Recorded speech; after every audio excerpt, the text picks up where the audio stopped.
Girlfriend এবং সফলতা দুটো একসাথে তুমি পাবা না, দুটো একসাথে। হার্ভার্ড ইউনিভার্সিটি গবেষণা হয়েছে, হার্ভার্ড ইউনিভার্সিটিকে বলা হয় প্রেসিডেন্ট ইউনিভার্সিটি।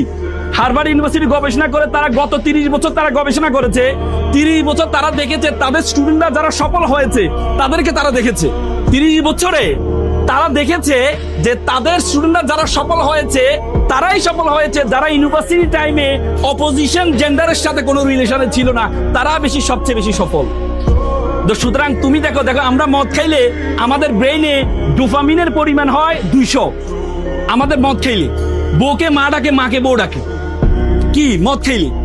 আর বলা হয় কেউ যদি প্রেমে পড়ে তার ব্রেইনের ডোপামিনের পরিমাণ হয় 250। তার মানে তোমার ব্রেইনের মধ্যে ঘূর্ণিঝড় তৈরি হয়, আর এটা দিয়ে তুমি নাকি সফল হবা।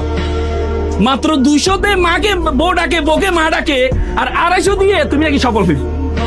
তার মানে টাইম ইজ ভেরি ইম্পর্টেন্ট। তোমরা সময়ের গুরুত্ব দিবা। যদি সময়ের গুরুত্ব দিতে পারো, যদি সময়ের গুরুত্ব দিতে পারো, তোমাদেরকে আল্লাহ তাআলা অনর্থক সৃষ্টি করেন নাই।